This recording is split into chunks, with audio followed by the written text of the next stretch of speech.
है कि आकाश ने वो ड्रग नहीं लिया था, उसे ड्रग दिया गया था। ड्रग दिया गया था ताकि जब वो स्विमिंग करने जाए तो डूबकर मर जाएगा। सर ये काम जरूर उसी का होगा जिसने आकाश के मोबाइल पे वो वीडियो भेजा था। विनीत, क्या पता चला एमएमएस के बारे में? सर निखिल गया मोबाइल कंपनी पता करने के लिए। अभिजीत, मुझे तो लगता है जिसने भी आकाश को ये एमएमएस भेजा ना, वो ना सिर्फ उसे डराना चाहता था बल्कि ये बताना चाहता था कि आकाश देख, मैं तेरे साथ ये करूंगा। और फिर वैसे ही किया, उसे डुबो के मार दिया। हाँ निखिल, उस नंबर का पता चल गया? किसका नंबर है? ओके सर, उस नंबर का पता चल गया जिससे आकाश को वो एमएमएस भेजा गया था। किसका नंबर है वो? सर कोई स्मिता कुमार है, वो एनडी नगर में रहती है। एनडी नगर? अभिजीत, तुम आकाश के घर जाओ और पता लगाओ कि किसने आकाश को ड्रग्स दिया और कैसे दिया। Okay sir. और मैं और विनीत हम स्मिता कुमार के घर जाते हैं। स्मिता कुमार।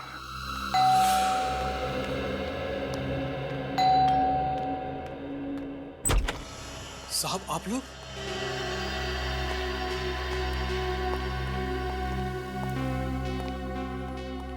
माधुरी जी, आपने हमें बताया क्यों नहीं?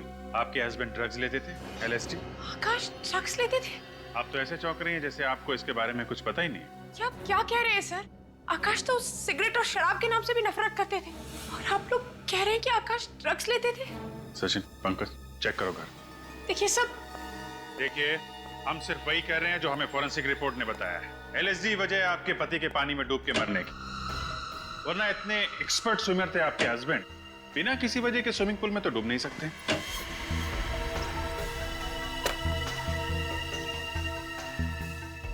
देखिए सर, आकाश और मैं 8 साल से एक साथ रह रहे थे।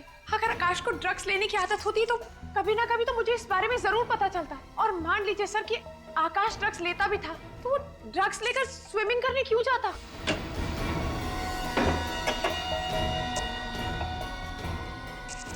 तो आप ये कहना चाहती हैं कि किसी और ने आकाश को ड्रग्स दी, शायद खाने पीने की चीजें मिला के, धोखे से? ऐसा हो सकता है सर, पर ऐसा कौन करेगा? जहाँ तक मुझे पता है सर, आकाश की किसी से भी कोई दुश्मनी नहीं थी। दुश्मनी तो थी माधुरी जी, वरना कोई धमकी भरा MMS क्यों भेजता आकाश को?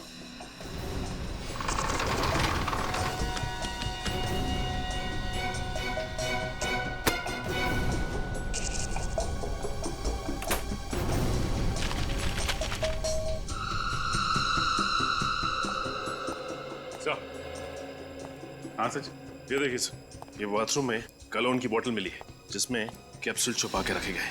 ये देखिए, लगता है LSD है ये। इसका मतलब है कि आकाश चोरी छुपे ड्रग्स लेता था? आकाश के कॉलोन की बोतल में ड्रग्स, और इसके बारे में आपको कुछ भी पता नहीं है? आप मुझ पे शक कर रहे हैं? ये ड्रग कैसे आई? ये तो डॉक्टर सुरेश को पता होगा। डॉक्टर सुरेश? हाँ सर, आकाश को जब भी कोई प्रॉब्लम होती थी तो वो उन्हीं के पास जाता था। डॉक्टर सुरेश?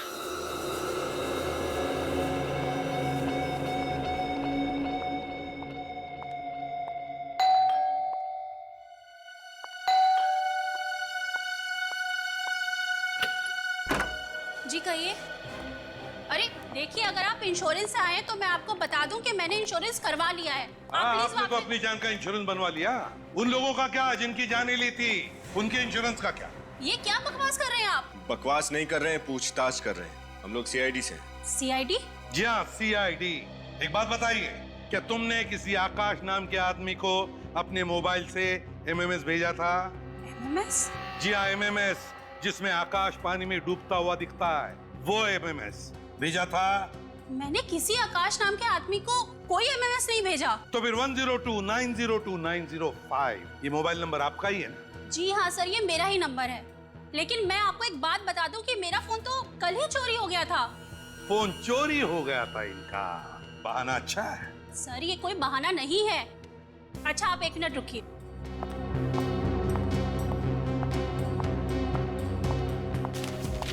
ये देखिए सर, मैंने अपने फोन के चोरी होने की रिपोर्ट भी लिखवाई थी। कहाँ चोरी हुआ था आपका मोबाइल? सर आकांक्षा मॉल के पार्किंग लॉट से। अगर आपका फोन चोरी हो गया था तो आपने मोबाइल कंपनी से कहकर अपना सिम ब्लॉक क्यों नहीं करवाया? मैंने उनको सिम ब्लॉक करने के लिए बोला था, लेकिन पता नहीं उन्हें इतना टाइम क्यों लगा। पता नहीं इतना टाइम क्यों लग गया, क्या करेगी बेचारी। खैर जरा बताइए आपका ये मोबाइल चोरी हुआ कैसे, जरा हम भी तो सुने। सर मैं आकांक्षा मॉल के पार्किंग लॉट में फोन पर बात कर रही थी, तभी एक आदमी अचानक पीछे से बाइक पर आया और मेरा फोन चोरी करके भाग गया। अचानक मोटरसाइकिल पर आया और उसने आपका फोन छीन लिया और भाग गया, तो फिर आपको कुछ ना कुछ तो याद होगा ही। उस आदमी का चेहरा या फिर मोटरसाइकिल का नंबर या फिर किस तरह की मोटरसाइकिल थी या फिर कोई खास बात, कुछ तो याद होगा।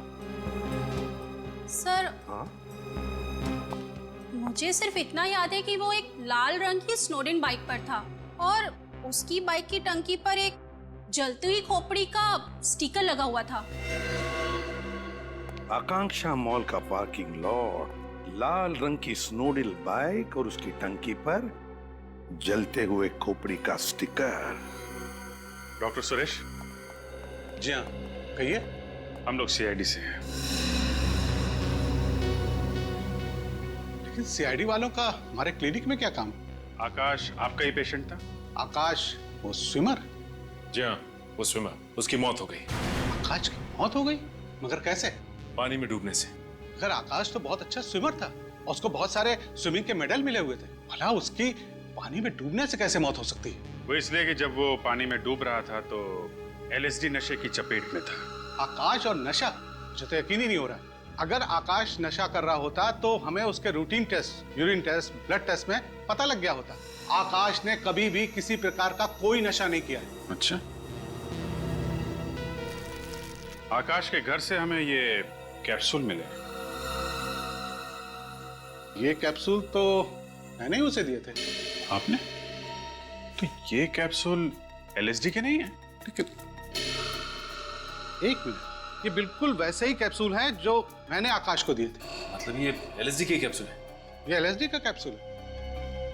मगर आपने किस लिए कैप्सूल दिए थे आकाश को? क्या बीमारी थी उसे? आकाश को बाइपोलर डिसऑर्डर था। बाइपोलर डिसऑर्डर था उसे?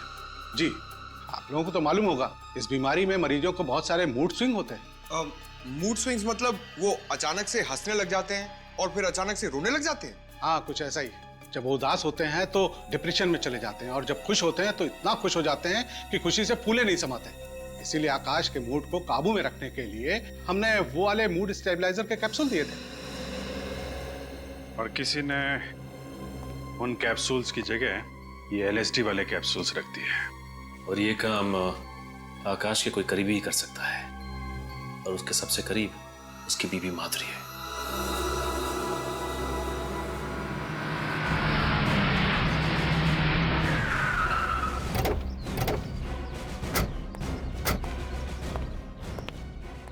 हमें एक बाइक के बारे में पूछताछ करनी है। पूछताछ करना चाहते हैं साहब? ये कोई पूछताछ केंद्र थोड़ी ना है साहब। मेरे पास फालतू टाइम नहीं है। टाइम पास करना है तो कहीं और जाइए। सीआईडी का नाम सुना है कभी? माफ कीजिएगा साहब, गलती हो गई।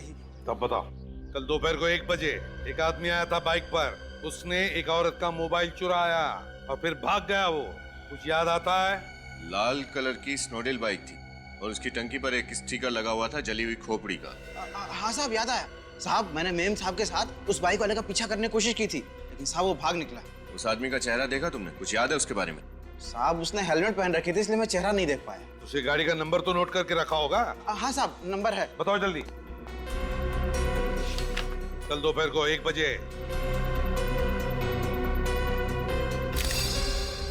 साहब ये रहा, ये ATZ BT 0197। ATZ BT 0197। RTO को फोन करो, उनसे कहो यहाँ पर भी एक बाइक दिखे या मिले तो तुरंत हमें इन्फॉर्म करने के लिए। सर आप पहले भी तो घर की तलाशी ले चुके हैं, दोबारा क्यों लेनी है तलाशी?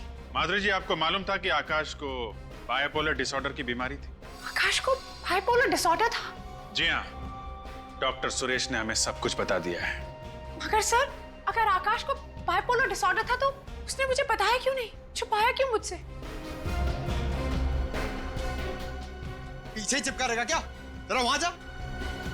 ताज्जुब तो हमें भी हो रहा है कि आपको ये बात पता कैसे नहीं है। कोई पति अपनी पत्नी को इतनी बड़ी बीमारी की बात क्यों नहीं बताएगा? ऐसा कैसे हो सकता है कि आपको इस बीमारी के बारे में कुछ भी नहीं मालूम? सब मेरी तो कुछ भी समझ में नहीं आ रहा है। सब आप लोगों को अभी भी ऐसा लग रहा है कि ये सब कुछ मैंने किया है? एक काम कर, बाहर जा, मेरे लिए चाय बना के ला और साथ में बिस्किट लेके आ, भूख लग रही है मेरे को। देखिए माधुरी जी, आकाश अपनी कॉलोन की बोतल में बाइपोलर डिसऑर्डर की दवाई रखता था। वो दवाई किसी ने बदल के उसमें LSD के कैप्सूल रख दिए, जिससे उसकी मौत हो गई। और दवाई बदलने का काम कोई पास वाला आदमी कर सकता है। क्या कह रहे हैं सर? मैं ठीक कह रहा हूँ। आजा, घुस जा इसमें, घुस जा इसके अंदर, पीछे हट।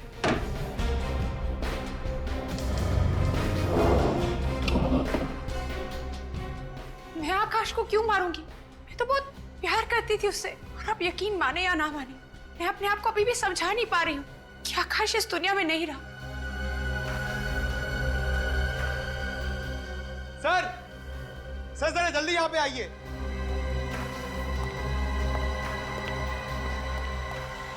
हाँ पंकज। सर ये देखिए, इस घड़ी के ऊपर एक कैमरा छुपा के रखा हुआ है। ओह, ये कैमरा सीधे बाथरूम पे नजर रख रहा है। हाँ सर, और ये आकाश जब बाथरूम का दरवाजा खोलकर अपनी दवा खाने जाता था तो ये कैमरा वहां से सब कुछ रिकॉर्ड करता होगा, और इसी बात का फायदा उठाकर खूनी ने उसकी दवाओं से वो LSD के कैप्सूल्स बदल दिए, जो कि दिखने में बिल्कुल वैसे ही दिखते थे। माधुरी जी, अब आप कहेंगे कि आपको इस कैमरे के बारे में भी कुछ नहीं मालूम। प्लीज मेरी बात का यकीन कीजिए, मुझे नहीं पता सर कि ये कैमरा यहाँ पर कैसे आया। तुम्हें मालूम है? नहीं साहब, इसके बारे में मुझे भी कुछ नहीं मालूम। अच्छा पंकज, कैमरा निकाल लो, पता करते हैं ये कैमरा कहां से खरीदा गया और किसने खरीदा।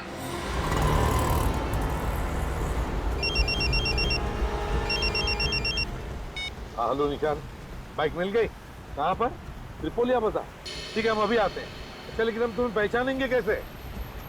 पिस्ता कलर का शर्ट पहना है तुमने और डार्क पैंट। ओके विनीत, गाड़ी घुमा लो आप।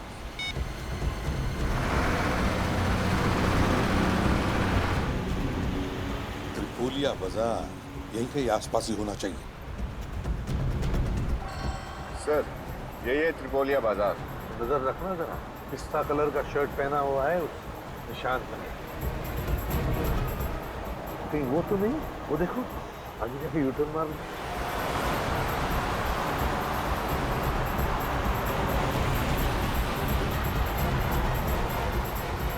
निशान,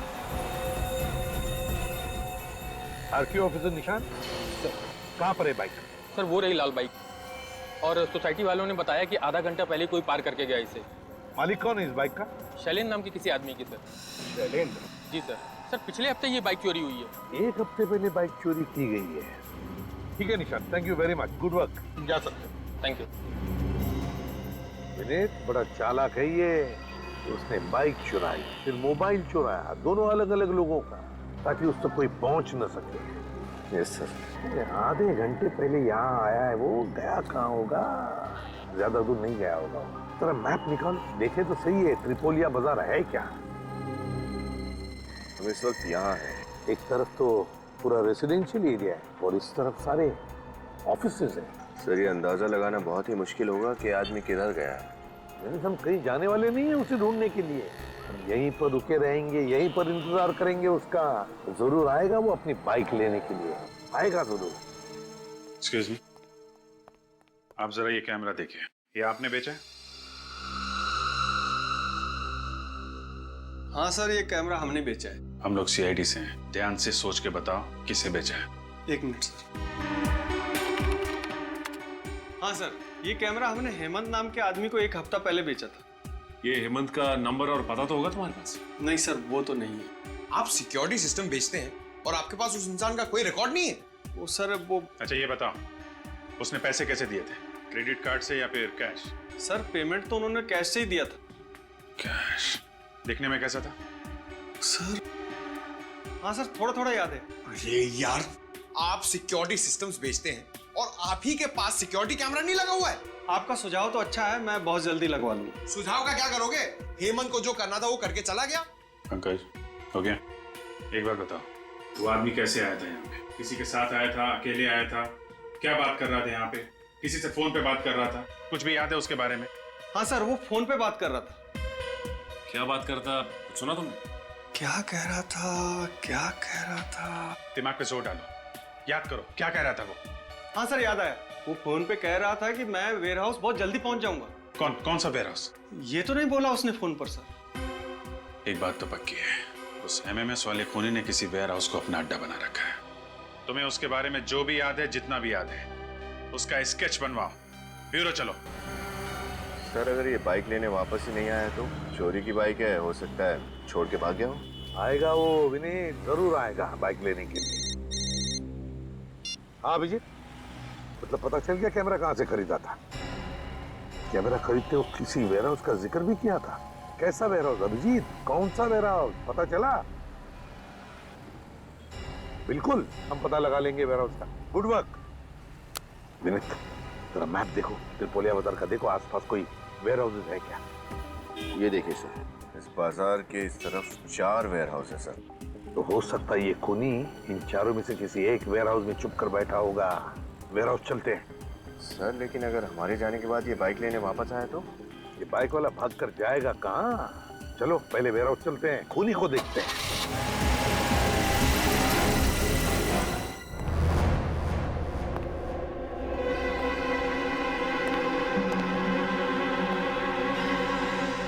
पहले 3 वेयर हाउसेस में तो कोई गड़बड़ नहीं थी। पता नहीं क्यों मुझे ऐसे लगता है कि खूनी इसी वेयर हाउस में मिलेगा।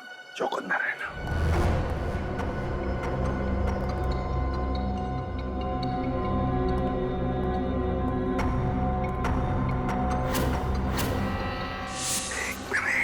ये देखो पैरों के निशान। सर ये निशान देखकर तो लग रहा है निशान ताजे हैं। हाँ। कोई अभी जल्दी में यहाँ से आ गया है। लगता है खूनी अभी भी यहीं पर है।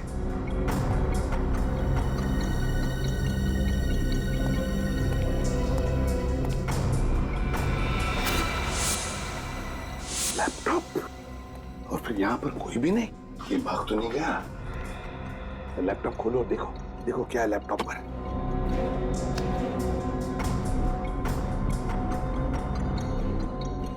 देखा, इस तरह से ऐसे नजर रख रहा था वो आकाश पर। ये कैमरा कहाँ पे लगा है? ये कैमरा तो लिफ्ट में लगा हुआ है। लेकिन आकाश की बिल्डिंग में तो लिफ्ट थी ही नहीं। तो फिर ये जगह कौन सी है? किस बिल्डिंग की लिफ्ट है ये? सर हो सकता है आकाश शायद इस बिल्डिंग में आता जाता था। या तो ऐसा भी हो सकता है कि आकाश के अलावा वो किसी और पर भी नजर रख रहा था और शायद उसका खून करना चाहता है, और वो जो भी है इस बिल्डिंग में रहता है। कौन सी जगह हो सकती है? ये देखो विनीत, लिफ्ट खुल गई। देखो लिफ्ट के सामने बोर्ड लगा हुआ है, आनंद मोहन हाउसिंग सोसाइटी। इसका मतलब ये आदमी आनंद मोहन सोसाइटी में रहता है। आनंद मोहन सोसाइटी।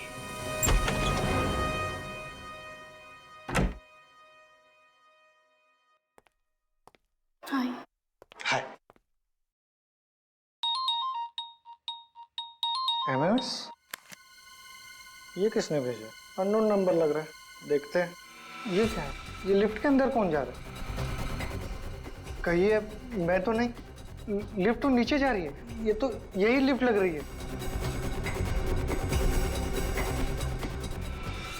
नहीं नहीं, मैं कैसे हो सकता हूँ? रोहित रिलैक्स रोहित, कुछ नहीं होगा। अभी लिफ्ट आएगी, अब तुम लिफ्ट के अंदर जाओगे। ये एमएमएस सिर्फ एक मजाक है, ठीक है? अब लिफ्ट आएगी और तुम अंदर जाओगे।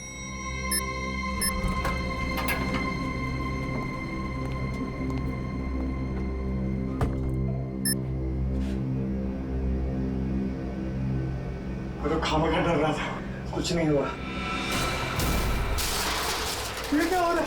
बचाओ! ये तो ऐसे हो रहा है जैसे कुछ एमएमएस को दिखा था। बचाओ! कोई है? कोई है? लिफ्ट चला! बचाओ! कोई है? लिफ्ट चला!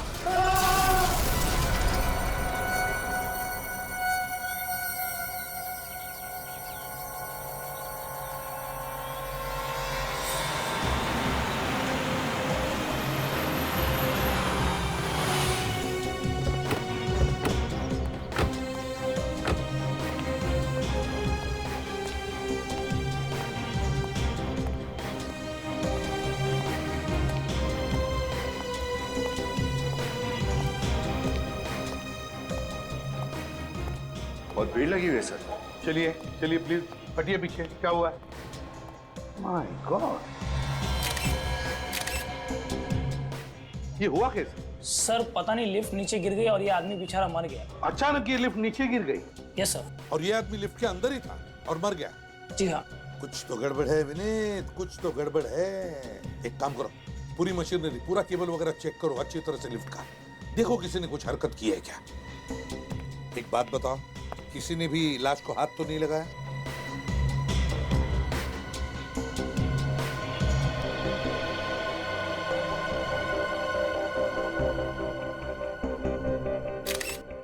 तो रोहित कुमार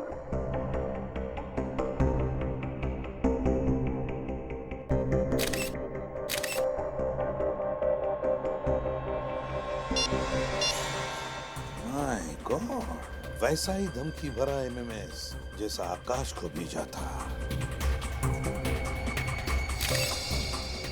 क्या मेरा ये रोहित कुमार इसी बिल्डिंग में रहते हैं? सर 1203 12वें महले पे। इसी बिल्डिंग में? जी साहब। अच्छा एक बात बताओ, तुमने किसी अनजान आदमी को यहाँ पर आते जाते देखा? सर तो कोई आदमी नहीं आया था सर। तो याद करके बताओ, कोई बाहर का आदमी आके गया होगा। हाँ साहब, वो लिफ्ट मैकेनिक आया था। लिफ्ट ठीक करने वाला आया था? लिफ्ट में क्या नहीं? हाँ साहब। उसका तुमने आइडेंटिटी कार्ड वगैरह देखा? कंपनी का कार्ड था उसके पास? हाँ चेक किया था, आईडी बराबर था। क्या नाम है उसका? ऋतिकेश नाम था। उसने कोई नंबर वगैरह दिया अपनी कंपनी का या उसका खुद का? हाँ सर, मोबाइल नंबर ले आए मैंने। क्या नंबर है बताओ।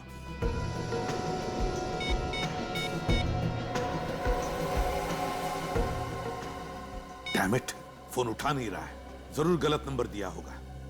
सर। हाँ सर, ये लिफ्ट अपने आप नीचे नहीं गिरी, इसके साथ छेड़खानी हुई है। यही शक था मुझे। लिफ्ट मैकेनिक बनकर आया था।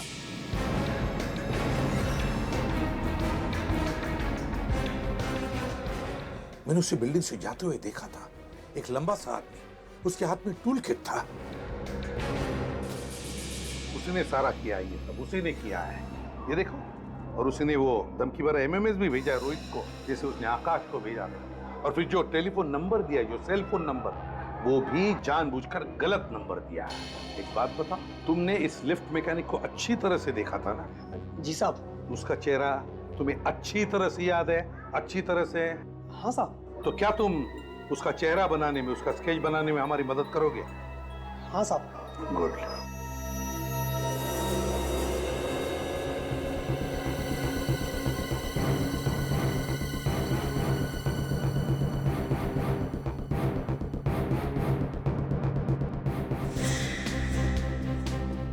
स्केच तैयार हुआ? सर एक लगभग रेडी है, दूसरा तैयार हो रहा है। एक बार दोनों स्केच बन जाए सर, पता चल जाएगा ये दोनों खून आपस में जुड़े हुए हैं या नहीं। है, कनेक्शन है। पहले रोहित और आकाश को एमएमएस भेजा गया, फिर एमएमएस देखने के बाद इन दोनों का खून किया गया। आकाश को पानी में डुबो के मारा गया और रोहित को लिफ्ट में। दोनों के खून में कोई ना कोई संबंध जरूर है। रोहित और आकाश के बारे में पता लगाना चाहिए। सर श्रेया लगी हुई है, बस डिटेल्स लेके आने वाली है। सर। हाँ। दोनों स्केच तैयार हो गए सर। सर ये स्केच इन्होंने बनवाया और ये स्केच इन्होंने बनवाया। अभिजीत, क्या लगता है तुम्हें इन स्केचेस को देखकर?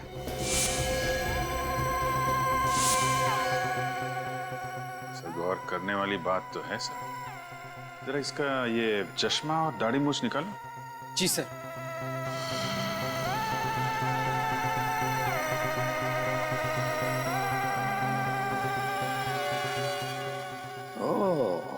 तो ये बात है, ये दो अलग अलग आदमी नहीं बल्कि एक ही आदमी है, और इसी आदमी ने वो दो खून किए हैं। विनीत, हमारे क्रिमिनल रिकॉर्ड्स में देखो, देखो कुछ पता चलता है क्या इस आदमी के बारे में। आप लोग भी जा सकते हैं। Thank you very much. जी सर। सर। हाँ। सर, आकाश और रोहित के बीच क्या कनेक्शन है उसके बारे में पता चल गया। अच्छा, क्या? सर, आकाश एमवी के कॉलेज में पढ़ता था और रोहित स्टेनी कॉलेज का स्टूडेंट था। आकाश एमवी के कॉलेज में पढ़ता था और रोहित स्टेनी कॉलेज में? Yes sir. सर 2005 में इन दोनों कॉलेजेस ने अपने थर्ड ईयर स्टूडेंट्स को शिमला भेजा था एक समर कैंप के लिए। आकाश और रोहित दोनों इस समर कैंप में गए थे। Shimla summer camp 2005? ये चक्कर है सर, इस मौत की कहानी का पहला पन्ना समर कैंप में लिखा गया था, शिमला में।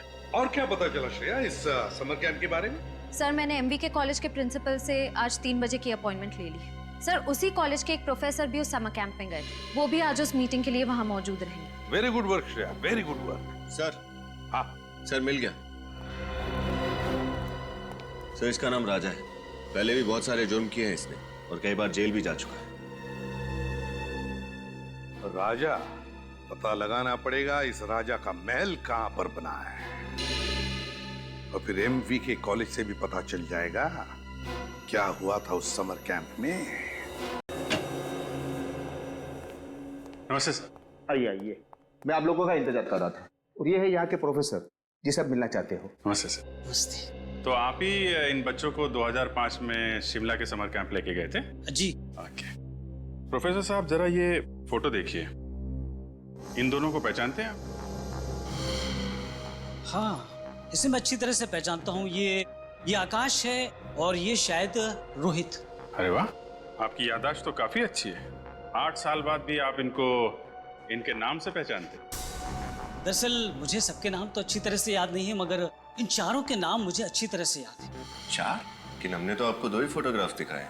इन दोनों के साथ में 2 लड़के और थे उस शिमला वाले समर कैंप में। क्या नाम था उसका? यस, विशाल और अमन। विशाल और अमन? हाँ, अमन उस समर कैंप में ड्रग्स का इस्तेमाल करते हुए पकड़ा गया था। अमन ड्रग्स लेता था? और पकड़े जाने पर उसने आकाश, विशाल और रोहित पे इल्जाम लगा दिया कि वो तीनों उसे फंसा रहे हैं। अच्छा, फिर क्या हुआ? फिर कुछ नहीं। अमन के इल्जाम झूठे साबित हुए और उसके कॉलेज वालों ने उसे निकाल दिया। हाँ, ये चक्कर है। लगता है ये अमन 8 साल के बाद नींद से जागा है बदला लेने के लिए, और इस राजा के साथ मिलकर ये सब खून कर रहा है। प्रिंसिपल साहब, ये रोहित और अमन का एड्रेस मिल सकता है ना? हाँ जरूर इंस्पेक्टर साहब, मैं इन दोनों का कॉलेज से पता करके आपको बताता हूँ। प्लीज जरा जल्दी कीजिएगा, किसी की जिंदगी और मौत का सवाल है।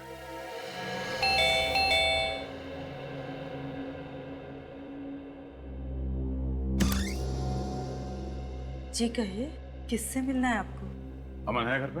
आप अमन से मिलने आए हैं? जी हाँ, हम अमन के दोस्त हैं। आप झूठ बोल रहे हैं। पिछले 8 साल से अमन का कोई दोस्त नहीं है। क्या मतलब? आइए आइए मेरे साथ, इधर आइए।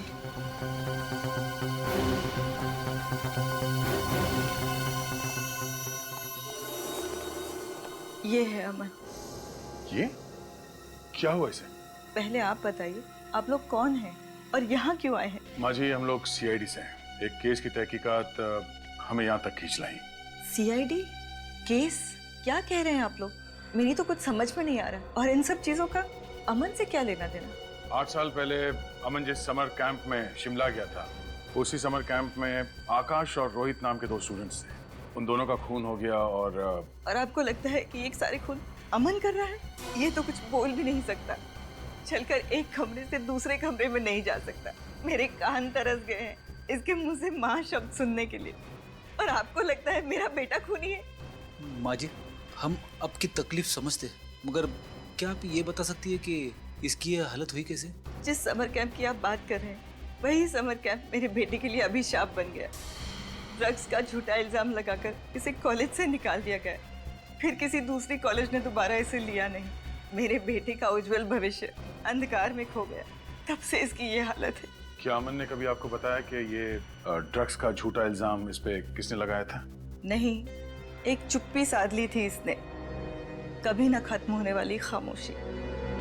तो क्या अमन की हालत पिछले 8 साल से ऐसी ही है? बीच में थोड़ा सुधार आया था इसकी हालत में, मगर पिछले साल इसके पिताजी गुजर गए।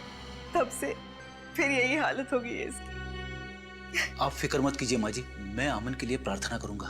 अमन जल्दी ठीक हो जाएगा। आप लोग बैठिए, मैं चाय लेके आई। नहीं, आप तकलीफ मत कीजिए प्लीज, हम लोग चलते हैं। माँ जी, कभी भी किसी भी तरह की कोई मदद चाहिए तो हमें याद करिएगा प्लीज। Thank you. चलो।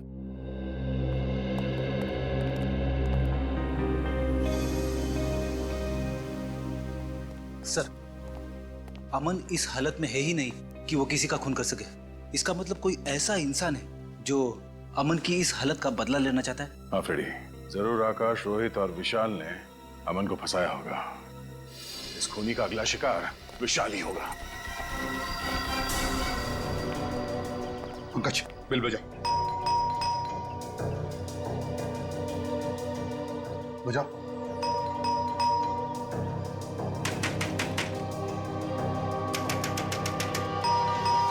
विशाल सर, ये दरवाजा खोल क्यों नहीं रहा है? कहीं कुछ हो तो नहीं गया? गैस की बदबू आ रही है। मास्क पहन लो, मास्क पहन लो। विनीत। Yes sir. मस्जिद से दरवाजा खोलो। पकड़, देखो गैस कहां से आ रही। बंद करो।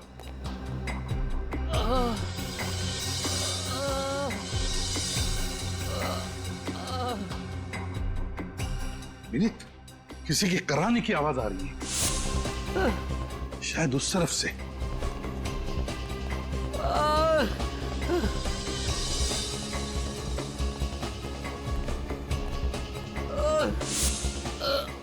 My God.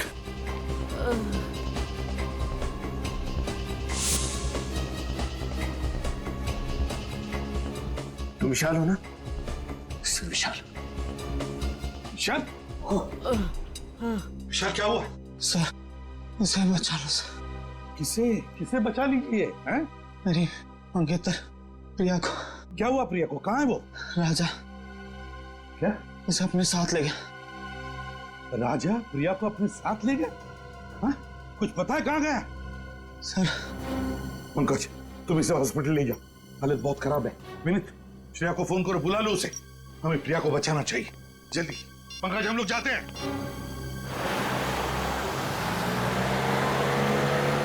वो देखो, वहां कोई है।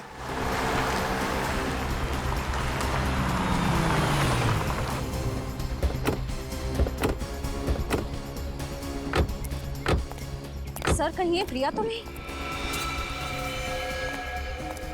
प्रिया, तुम ठीक हो? उठो आराम से। आप लोग? हम सीआईडी से। तुम ठीक हो ना? मैं ठीक हूँ। संभालो इसे।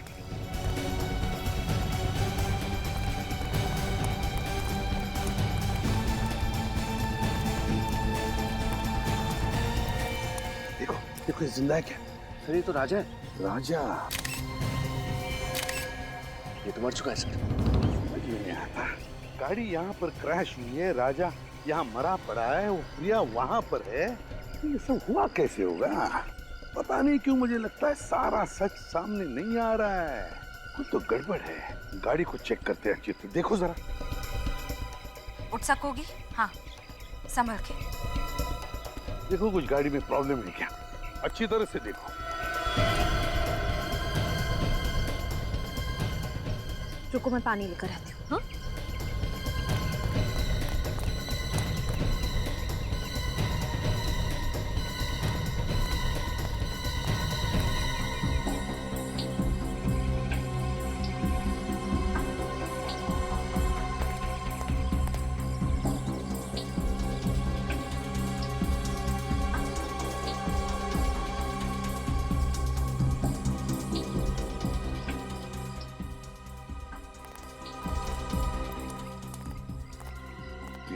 अब कैसी हो? मैं बिल्कुल ठीक हूँ सर। आप लोगों ने मेरी जान बचाई, इसका एहसान मैं जिंदगी भर नहीं भूल पाऊंगी। अरे नहीं, लेकिन ये सब हुआ कैसे? हाँ? मैं और विशाल घर पर टीवी देख रहे थे, तभी अचानक घंटी बजी। मैंने दरवाजा खोला तो ये जबरदस्ती घर के अंदर घुस आया। विशाल को मारने लगा, कहने लगा कि कोई पुराना कर्म है जिसकी सजा इसे चुकानी ही होगी। फिर क्या हुआ? फिर विशाल को अधमरा करके किचन की ओर चला गया गैस ऑन करने के लिए। फिर मुझे जबरदस्ती अपने साथ ले जाने लगा। कह रहा था कि मेरे साथ क्या करना है इसका फैसला उसका बॉस ही करेगा। बॉस?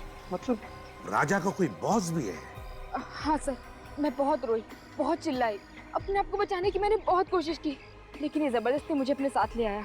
मगर एक बात समझ में नहीं आई कि ये एक्सीडेंट कैसे हुआ? मैंने भी हार नहीं मानी सर। ये ड्राइविंग सीट पर बैठा था, मैंने स्टीयरिंग व्हील इस बड़े से पत्थर की तरफ घुमा दिया। मैं गाड़ी से कूद गई, गाड़ी इस पत्थर से जा टकराई और शायद तभी इसकी मौत भी हो गई। मतलब राजा ड्राइविंग कर रहा था, फिर प्रिया ने पूरी स्टीयरिंग व्हील ऐसे घुमा दी और गाड़ी को क्रैश कर दिया। सर राजा तो मर गया, अब उसके बॉस तक कैसे पहुंचेंगे हम? बॉस तो मिल गया विनीत, बॉस तो सामने ही है। बॉस सामने है? मतलब बॉस सामने है, सामने। विनीत सर, ये दोनों सीट देखो। ये सीट तो बहुत आगे है। हाँ, ड्राइवर की सीट बहुत ही आगे है। इसका मतलब समझ गए? विनीत, ये राजा कम से कम 6.25 फीट का आदमी है। क्या वो ड्राइविंग सीट इतनी आगे लेकर वो ड्राइविंग सीट पे बैठ सकता है? ड्राइविंग कर सकता है? ये बात तो है सर। समझ गए? समझ गया सर। आप लोग मुझ पर इल्जाम लगा रहे हैं। मैं भला विशाल पर हमला क्यों करवाऊंगी? बताता हूँ। राजा से आकाश और रोहित का खून करवाया, मगर विशाल बच गया। और अब तुमने राजा को ही मार डाला ताकि तुम तक कोई भी पहुंच ना सके, समझे? रुक! कहाँ भाग रही हो? सबको एमएमएस भेजने का बड़ा शौक है ना तुम्हें? ये रहा तुम्हारा इनाम।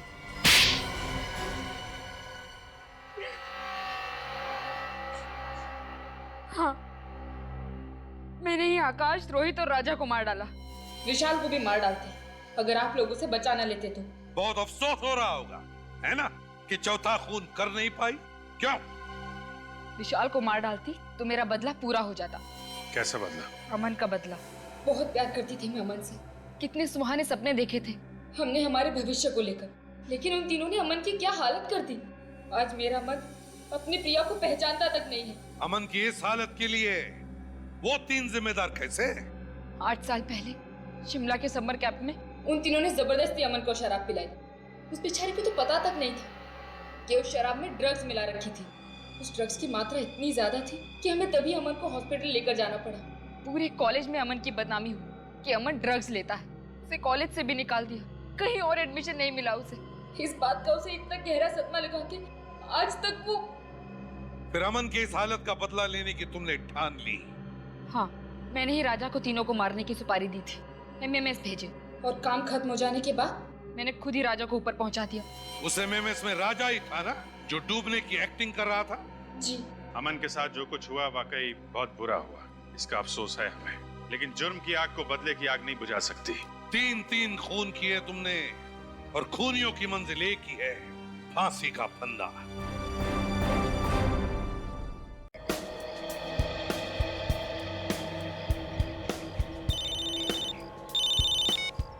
हाँ माधुरी, बोलो।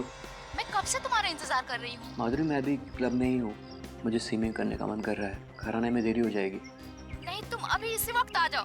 मैं तुम्हारे बिना खाना नहीं खाऊंगी। देखो, तुम परेशान मत हो। तुम खाना खा के सो जाओ। मुझे घर आने में वक्त लग सकता है। क्या बात है आकाश, तुम्हारी आवाज, कोई परेशानी है क्या? नहीं, ऐसी कोई बात नहीं। कुछ तो है आकाश। माधुरी, ऐसी कोई बात नहीं है। तुम खामखा परेशान हो रही हो। नहीं, कुछ तो है। मैं तुम्हारे रग रग से वाकिफ हूँ। माधुरी, मैंने बोला ना कि ऐसी कोई बात नहीं है। मैं फोन रख रहा हूँ, बाय। अब इसको कैसे बताऊँ?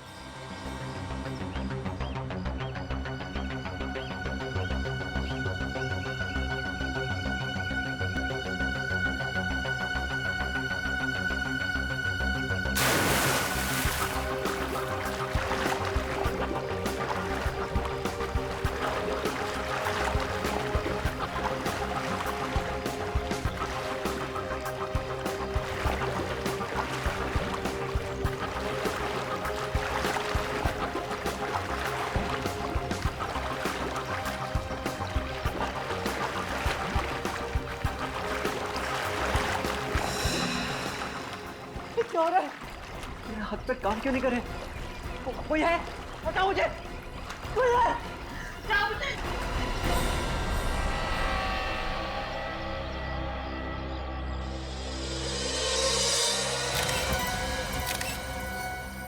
ये सब कैसे हो गया? संभालिए अपने आप को। मुझे तो पहले ही पता था सर, ये कुछ ना कुछ गड़बड़ जरूर है। अगर मैं यहाँ पहले आ गई होती तो आकाश जिंदा होता। क्या मतलब? सर, आकाश के मरने से पहले मेरी उससे फोन पे बात हुई थी।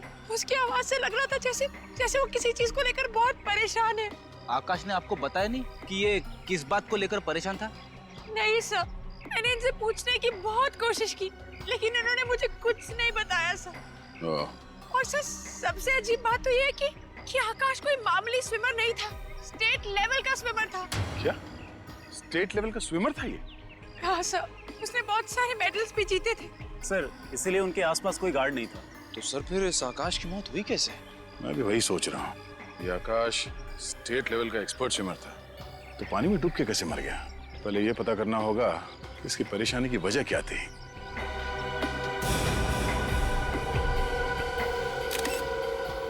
मोबाइल ये तो आकाश का ही फोन है। निखिल तो देखो, देखते हैं इसके मोबाइल से कुछ पता चलता है क्या।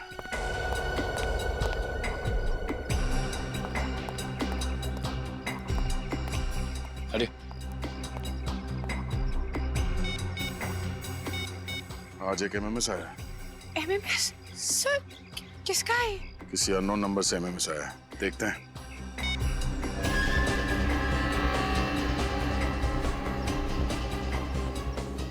अरे सर, ये जो आदमी डूब रहा है ये आकाश ही है। हाँ सर, अगर आकाश की परेशानी की वजह ये एमएमएस है तो जिस वक्त उसे ये एमएमएस मिला उस वक्त तो ये जिंदा था, फिर ये एमएमएस शूट कैसे हुआ होगा? ये चेहरा आकाश का दिख तो रहा है और मुझे लगता है ये आकाश है नहीं। आकाश नहीं है? क्या मतलब? मतलब ये है कि ये धर किसी और का है और इस पे सर आकाश का चिपकाया गया है। ऐसा हो सकता है? बिल्कुल हो सकता है फ्रेडी। आजकल टेक्नोलॉजी की मदद से क्या क्या हो सकता है तुम सोच भी नहीं सकते। एक काम करो, पता करो ये नंबर किसका है। अच्छा, ये आकाश जब स्विमिंग पूल पर आया उसके बाद कोई यहाँ पर आया था? नहीं सर, कोई नहीं आया था। ठीक है।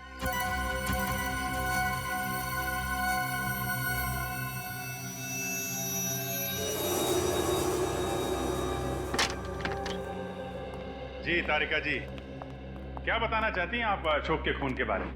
भाई साहब, ये तारिका जी नहीं, मैं बताऊंगा। सर, मैं तारिका जी से बात कर रहा हूँ, आप बीच में घुसे चले आ रहे हैं। मैं बीच में इसलिए घुसा चला आ रहा हूँ क्योंकि ये रिपोर्ट मेरे पास है, इसलिए मैं बताऊंगा। अच्छा, रिपोर्ट आपके पास है? जी।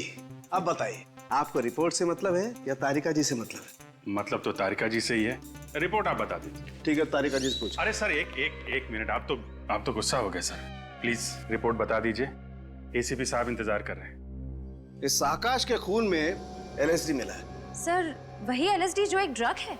आश्रय, लाइसर्जिक एसिड डाइथाइलामाइड एक बहुत ही खतरनाक किस्म का ड्रग है जिसे लेने से इंसान एक अलग ही काल्पनिक दुनिया में पहुंच जाता है। हैलुसिनेशंस होने लगते हैं उससे। न सिर्फ हेलोसिनेशन होता है बल्कि उसका ब्लड प्रेशर भी बढ़ जाता है, उसका दिमाग सुन्न हो जाता है, वो रोजमर्रा की डेली रूटीन की चीजें भी ढंग से नहीं कर पाता है, उसे दरअसल समझ में ही नहीं आता है कि उसके आसपास हो क्या रहा है। मतलब ये ड्रग लेने के बाद अगर कोई स्विमिंग करने जाए, फिर चाहे वो कितना ही अच्छा स्विमर क्यों ना हो, डूब के मर जाएगा। एग्जैक्टली अभिजीत, इसीलिए ये आदमी डूब करके मर गया। इसके खून में हमें बहुत ज्यादा मात्रा में एलएसडी मिला है।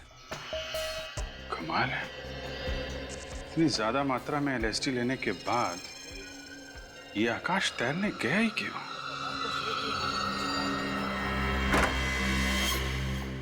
तो समझ में नहीं आ रहा है कि ये लोग नशे के चक्कर में फंस कैसे जाते हैं। 2 पल के नशे के चक्कर में आकाश ने अपनी जिंदगी गंवा दी और अपने परिवार वालों का भविष्य अंधेरे में धकेल दिया। सर, फिर भी अभिजीत, मुझे लगता